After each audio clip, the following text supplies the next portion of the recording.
If you fail to plan, you plan to fail. A lot of people, especially entrepreneurs, go into things without a plan. They start YouTube without a plan. They start businesses without a plan. Yet they are surprised when they don't see any progress. Entrepreneurs who fail to plan often don't set goals or have a clear vision for their company.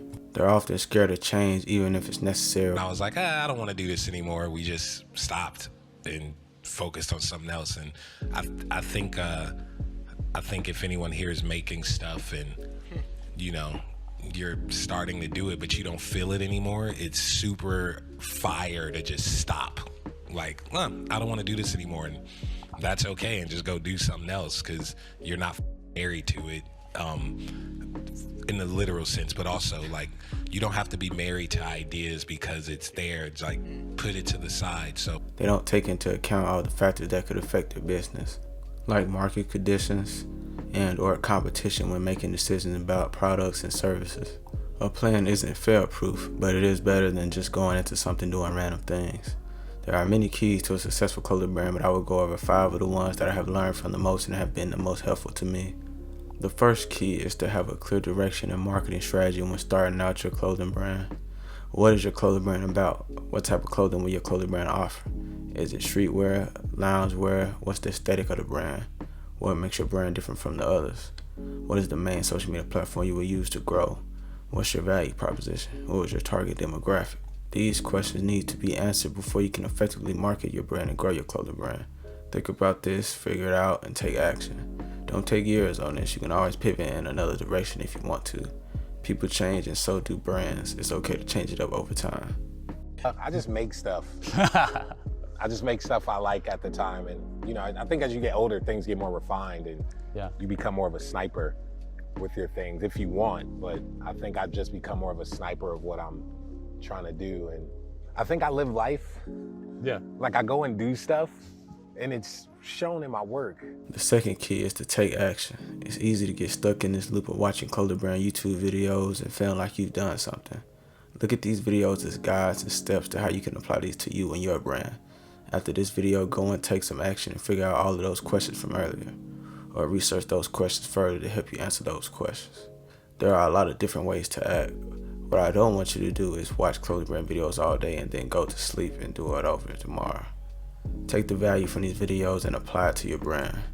And I've always had a dream of making a clothing brand like you. And they always told me you have to be at some point of like a success level to be able to do that. And yeah, I just want to know like your take on that, because that's after I left the label and because I just felt like I wasn't treated right. And don't take this the wrong way. That is the goopiest I've ever heard. And I'm saying that because it's like you clearly want to make some, so why not just make it? Because I'm scared. Of what? I don't know. Exactly. You just answered your own question. Just make what you want to make. And probably the person who told you that? One of the label people. Do you like how they dress? No. So why the are you listening to them? Not anymore. Yeah. Not anymore. So go make you trying to make. I'm gonna do it. Yeah, but like for real, don't like hype yourself up now and then go home and be like, oh, I don't know. Like, do it. Worst come to worst, what's gonna happen? You make it, someone says they don't like it. All right. Will you like it? Yeah. And that's all that matters. The third key is don't forget to work on yourself. Don't forget to prioritize your mental health and to continue self-development. Always work on yourself, because when you become better, your brand becomes better. And as a result, you can live better. If you look good, you feel good. If you feel good, you play good. If you play good, they pay good. This quote applies to every kind of work. It's essential to continue to improve to become your best self. I want my supporters to improve and be their best selves, so I'm going to do the same. I'm going to lead by example. That's why I started this YouTube channel. There were a lot of up-and-coming clothing brand owners reaching out with questions on how to improve their clothing, so I made this channel. I'm going to start showing behind the scenes of how I run my clothing brand and what I do for my brand and myself to lead by example. I'm going to evolve my content and continue to improve the quality. I'm going to continue to upgrade the equipment and the quality of my clothes over time so I don't become stagnant. The business will grow too because of this. The foundation is making yourself better, and your business will become better as a byproduct. The fourth key is to take risks, calculated risks. Scared money don't make no money. You have to be willing to fail. My caution was always the risk. Risk used to drive me right up the wall. I used to say, what if this happens? It's called the language of the poor. What if this happens? And on top of that, if this was to happen, look at the fix I'd be in. I better not try. Then I'll tell you what changed my whole life when I finally discovered it's all risky. The minute you were born, it got risky. If you think trying is risky, wait till they hand you the bill for not trying. If you think investing is risky, wait till you get the tab for not investing. See, it's all risky. Getting married is risky. Having children is risky. Going into business is risky. Investing your money is risky. It's all risky. I'll tell you how risky life is. You're not going to get out alive. Don't ask for security. Ask for adventure. Better to live 30 years full of adventure than 100 years safe in the corner. And see, it's not important how long you live. What's important is how you live. I'm not saying to just buy $10,000 worth of inventory when you haven't sold a single item yet. I said calculated risk. For example, after I sold out my first pre-order, I went ahead and bought extra inventory so I could have more on hand to sell after I shipped out my pre-orders, so I wouldn't have that delay. That was a calculated risk because I already had a proof of concept and sold out already, so getting extra inventory wasn't as big of a risk. There was still a risk involved, but it was a calculated one. There are levels of risk and some things are riskier than others. But I know if you don't take any risk, nothing will change. You already took a risk by starting your clothing brand. Taking risks enables growth, spurs creativity, and opens up new opportunities. It requires shifting your motivation from avoiding failure to achieving your goals. Failure doesn't define you and is a part of the path to success.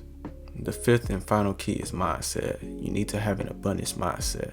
A lot of people have a scarcity mindset. This mindset causes entrepreneurs to believe there are only so many resources and opportunities to go around. They do everything to protect what they have instead of growing it. Instead of playing to win, they play to not lose. A scarcity mindset leads to a lot of anxiety and fear. I've worked with people where it's like, yo, what if we do this? And then they already edit in their head, and then they're like, oh, someone said no to something like that before, so I don't know. Well, this right. And I'm like, bro, get out the gutter. Worst come to worst, it's a no, but let's at least try and then fail.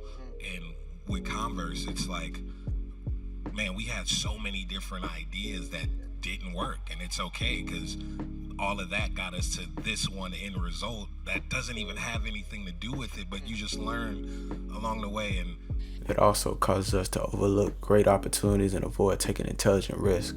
Entrepreneurs with an abundance mindset view the world as a place of limitless opportunities and trust in their ability to make a positive impact. This scarcity mindset is ingrained in people in school and 9-to-5 environments. That's supposed to be one of the benefits of a 9-to-5, which is security and safety, but this is simply not true. There have been numerous layoffs this year and people complaining that they can't find a job. What do these people do in response? They apply for jobs all day and complain. They never think to start a side hustle or anything to create some more income for themselves. I'm not saying it's easy to do these things, but people scroll on their phone all day and not learn a single thing. The only thing they learned was lyrics to a song, a new TikTok dance, and other relevant things that aren't going to change their life in any way. I believe in taking breaks and relaxing sometimes too, but if you want to be an entrepreneur, you have to work harder than everybody else. You have to learn skills, apply them, sleep, and repeat every day. This is the reality of being an entrepreneur. You will work more than a person with a 9-to-5. You will have stressful days. You will have bad days. You will have days where you are lost. This is entrepreneurship, and this is what you signed up for. A lot of keys to building a successful clothing brand is practically the same as any other business. A lot of it is business principles. There are a lot of videos about starting a clothing brand and what you need to do specifically for your clothing brand, like content, graphic design, and more of the creative side. I wanted this video to be more business and mindset focused because these things tend to be forgotten about. I've always been a figure it out type of guy. Even when I was a kid, I couldn't screen print t-shirts, so I went to Office Max and bought the iron-on stuff and saved money up to buy the good ink. Printed those designs, ironed it on a few t-shirts, sold those, would do that to garner up enough money to actually get the first one screen printed. So like, everything is figure outable. It just depends on if you have the energy to do that. That's willpower right there. Yeah. Like, and creative, right? Like you figure out the resources. Everything is figure outable. It's just like, you gotta figure that out. Thank you for watching this video. Like and subscribe if you learned something new, and click the link in my bio to shop with my brand and go follow us on Instagram. I don't want it to sit in your closet. I want you to wear it and dirty it up and live in it and have an orgy in it and write a song.